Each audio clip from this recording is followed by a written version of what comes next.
A África do Sul começou a explicar os argumentos da acusação de genocídio contra Israel no Tribunal Internacional de Justiça. Marinha iraniana sequestrou petroleiro no Golfo de Omã. O navio já tinha estado no centro de um confronto entre Washington e Teherão o ano passado. Zelensky recusa qualquer pausa nos combates que apenas sirva para rearmar a Rússia.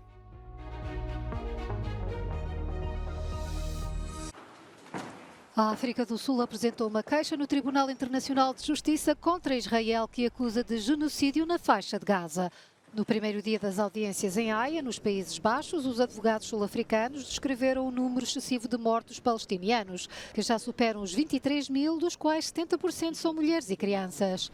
Estima-se que 7 mil pessoas morreram sob os escombros de edifícios e infraestruturas. A acusação também mencionou o risco de fome e inanição entre a população de Gaza, devido aos bombardeamentos contínuos, e à recusa de Israel em permitir o aumento da entrada de ajuda humanitária. Each day, over 10 Palestinian children will have one or both legs amputated, many without anesthetic.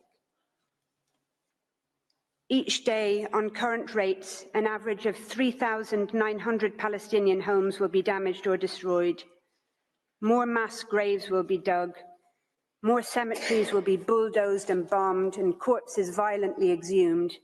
O processo poderá levar anos, pelo que a África do Sul pede ao Tribunal que ordene medidas provisórias para obrigar Israel a permitir um maior acesso humanitário aos civis e a pôr termo à sua campanha militar. O governo israelita vai apresentar a defesa na sexta-feira, mas um porta-voz já acusou a África do Sul de defender o terrorismo do Hamas. What we saw today is a state, South Africa, standing up for a terror organization, which is basically shame on South Africa for doing that. Israel is executing its right to self-defense after the October 7 massacre, and there are still 136 Israelis hostages that are held by Hamas. The extraordinary nature of this case is not lost on anyone. The fact that Israel finds itself at the International Court of Justice accused of breaching the Genocide Convention, the convention that exists in response to the murder of 6 million Jews during the Holocaust, is remarkable. But as South Africa is arguing, there hasn't been a case in recent history more important for the protection of the court and the future of international law. Shona Murray, Euronews, The Hague. Já passaram 25 anos desde que o Conselho Europeu se comprometeu a reconhecer o Estado da Palestina no devido momento, mas apenas um terço dos países da União Europeia o fez efetivamente. Face à atual crise em Gaza, há analistas que dizem que o reconhecimento da Palestina como um Estado daria mais peso aos apelos de alguns governos da União para obter um cessar-fogo. The issue of recognition is just one of many examples of this inconsistency between the EU's rhetorical support in favor of peace and two-state solution and international law, and lack of actions that would actually match that up. If it happens, it would be countries like Belgium, Ireland, Luxembourg, Spain, Portugal, and very importantly, France. Atualmente, os 9 Estados-membros que reconhecem a Palestina são a Suécia, Malta, Chipre, Hungria, Chequia, Bulgária, Polónia, Roménia e Eslováquia. Contudo, a maioria deles apoia agora, sobretudo, Israel.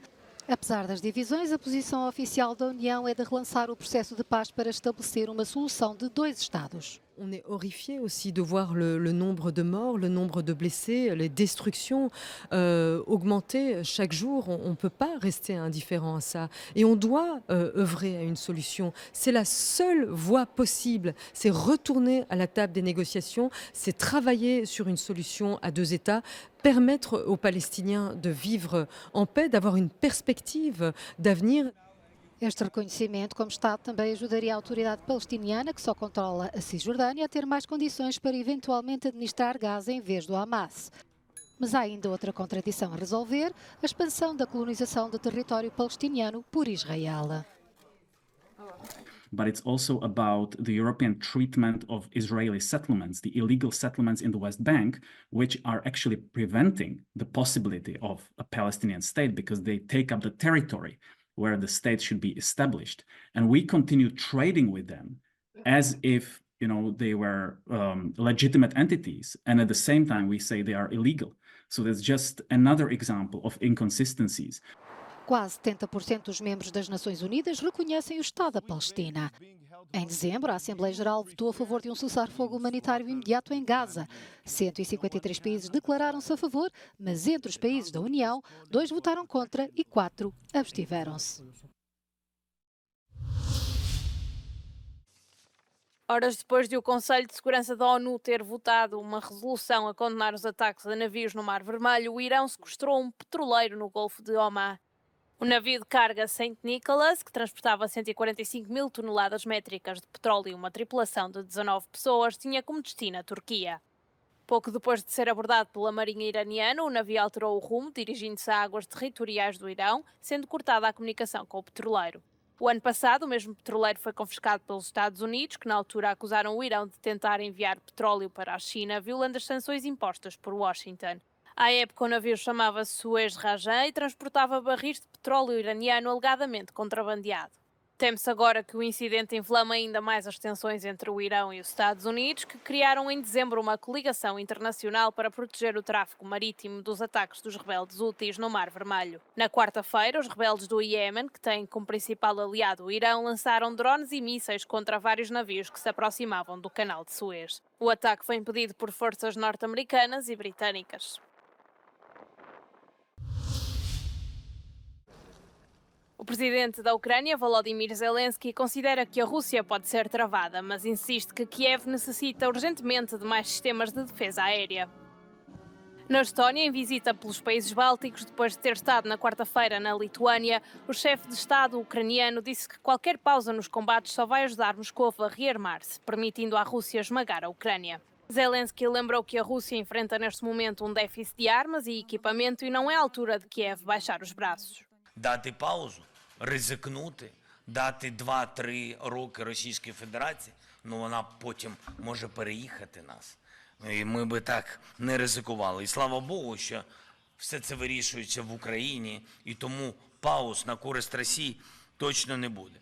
Além de um déficit de armamento, a Rússia tem perdido a maioria das suas forças mais experientes. Contudo, os ataques russos persistem e, na verdade, nas últimas semanas, os ataques aéreos com mísseis e drones intensificaram-se. Um desses ataques atingiu na quarta-feira à noite um hotel em Kharkiv, no nordeste da Ucrânia, deixando mais de uma dezena de pessoas feridas, incluindo 2 jornalistas estrangeiros. Outros edifícios, bem como automóveis, também ficaram danificados. O caos continua na estação de televisão pública polaca, tanto para a equipa contratada durante o governo anterior do Partido Lei e Justiça, como para a que foi nomeada pelo governo de Donald Tusk. A equipa anteriormente contratada considera as ações do atual governo ilegais. Ludzie właśnie dowiedzieli się, że minister Sienkiewicz działa niezgodnie z prawem.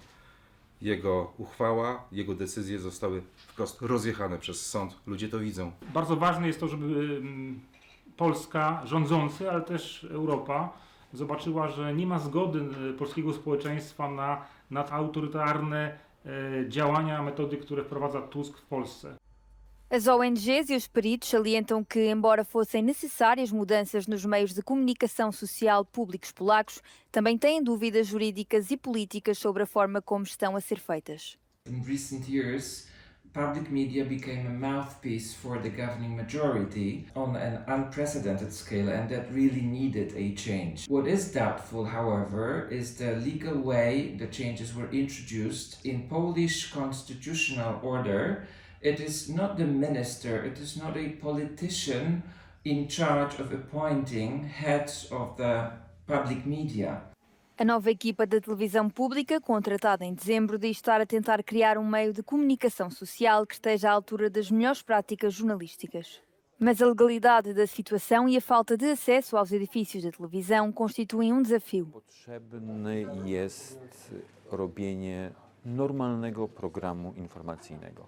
Chcemy bardzo, żeby to był program po prostu obiektywny, który pokazuje rację wszystkich stron, a nie jest skoncentrowany tylko i wyłącznie na krytykowaniu jednych i na wychwalaniu kogoś innego.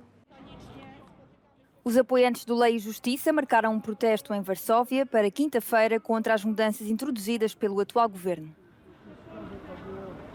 Jesteśmy w trakcie uchwalania budżetu na ten rok i to jest na pewno sprawa pilna. Są takie kwestie jak chociażby sprawa podwyżek dla nauczycieli, kwestia ustabilizowania sytuacji w mediach, które zostały zagarnięte też przez Prawo i Sprawiedliwość. Voices on public media are still divided and this conflict will certainly find its end in the court. Meanwhile, some of the newsrooms of the public television, like the one behind me, remain closed. Magdalena Hadownik for Euronews from Warsaw.